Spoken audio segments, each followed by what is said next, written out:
Alagaan silaa haalagaa diina amanuun doofummaa diina amanuun doofummaa akkamii jirtu jaallan koo aandurri gadaaf gootummaa gaachana sabaatii waboon kaanuma hinaafansitti amma jajjabaatee dubbiin baarana jabaadhuu nutti. Abbaan biyya gadi dhiisaan dhufe sirna gadaa fi diimokiraasiin kufe. Abbaan biyya fi irraa baqate ka Finfinnee fuudhatan isaan hanqate amma bishooftuu fadaamattuu taranii. Abbaa biyyaa manatti irraa raranii guutuu biyyaa fuudhachuuf dubbii malanii Oromiyaa biyya qaananii tuusanii.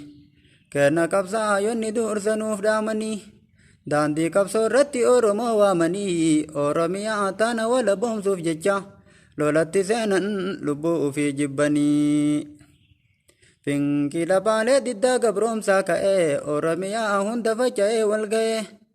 Silaa bardhoon biirka bilisoomna turre Ziyaad Barreetu gufuu guddaa nu ta'e. Ziyaad Barreen kun mootummaa Sumaalee isa daraaf deemu waan dhugaa wallaalee. Tokko isa kana ka gufuutti ta'e duubatti harkisee gugurraa wambaalee. Maqaa keenyaan alatti socho'uun hin jiru yoo maqaa Sumaaleen ka hin lolle taate meeshaa waraanaallee isiniif hin hiru. Meeshaa ufiin dhaaddu feetu qileen bu'ii feetu mukaan korii sabboontota teenna warra nurraa hiitee hidhaa gannuu furii. Isinuu gabroota kaleessuma kana gabrummaa yaatanii irra maqaa keenya jijjiiruuf taatanii. Duunee banna malee biyya saba keenya isiniif hin laannu lubbuu du'an oollee fi isin hin sodaannu wanni fidda maali isin eenyu olii jedhetti dhaadate Useen Bunee durii.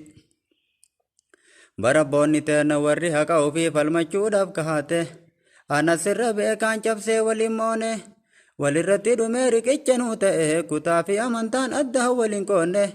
Ebla kudha yaadannoo gootota dhaloonni haaroyni irra ittiin boone.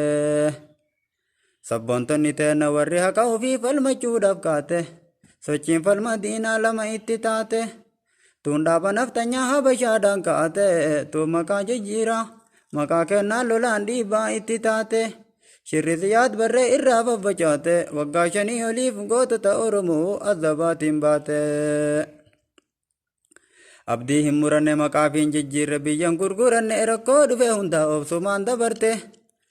Isa boruu dhufu kaleessa agarte dhaloota har'aatiif daandii saayitee tarte. Oromoo dhagayaa kuni dhaamsa keenya waa sadii qabaannaan dhima galma keenya. Awwalli tokkummaa lammaffaan qarooma sadaffaan misooma diinagdeen guddachuu. Isiin tuni ijoo ilaalleetti yaanne irratti hirmaachuu. Galtuu kufuun qaani Oromoo jabaadhu wanta siif hin taane fullu dura dhaabadhu akaafii biyya kee arrallee falmadhu. Dubbiin diddee jennee taa'uun himantayu habashoonni kuni kanarraa jabaannaan booda namaannayu calan qoofaan olee ragaan ufaatayu. Warri qabsoo kennaa fuulduratti baate Gondariif Goojjamiin Bahaar Daarii yaate badhaadha jechaa gaddachaate. Nu doorsisa malee badhaadha nagarre warri lafa gattan dhiiga qeerroof qarre gaaf tokko baafanna gumaa nama kenna yoo tana dabarre. Ilma Minilik biyya waliin dhoyte akka taanu dhabne onneenuma dhoyte abadachinteettu ima kufta booddee. Qabu soma nu gooneen hangotti yaatanii badii tokkoon alatti yoo numa fixuudhaaf numatti kaatanii. Adaa kaleessumaa keessi keessan diinaa an Oromoo jedha afaaniin nu sabaa nu wajjin yaa'atanii.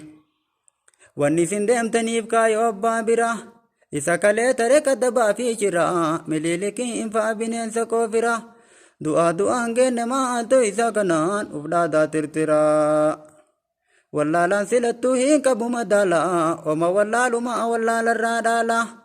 Sirna waggaa dhibbaa isa kalee dabreen biyya bulchuu yaala. Biyyi jijjiirame bakka kaleen jiru fageenyatti beeka waan isaaf hin taane itti siif hin galu. osoo sammuun tantee dursa siif banamte ummata nagayaa rasaasaaniif bittu gaafii sababallaa deebisuu hin didduu. Furmaanni keessanii yoo gaafii ummataa qofa deebiftanii tama wayyaaneetu isiniif hin gettu warri isaa waliin dhara leelliftanii. Barnamichi kuni gaafa cinqaan dhufe isinumaa gatee ofumaa baqata osoo ufeeydanii warri nama miitan isa jala badaa. Oma hundaafiyyuu filannoon kalaa'e kama duraan irraa jireenya addaa'e filannoo tana dabsanii dabarraan wanni Oromoo fi Oromiyaaf yaadan Habashaa milkaa'e. Mootummaan nu fixe gaafii nu gaafanne nu deebisuu dide warwaanne dadhabneen kun furmaatan ta'uu akka bilisummaan itti nu deebi'u qawwee bitatanii obsaan falmatanii qooda ufii bayuu. Injarri nu gabroomsuuf baay'ee tattaaffatte ajiraatu waboon yoom karaa argatte. Maroo marii sabaa gaachana Oromoo gooftaa naftanyoota.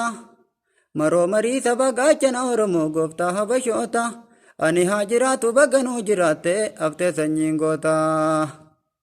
Oromoon martinuu abdii sirra kaahee waboo si lallaba. Akkuma seentaniin onnee teenna keessaa dafaa nu dhaqqaba. Baga galte waboo biyya abbaa keetitti ukkaamsitee qabde haqa saba keetii diina kee argatti.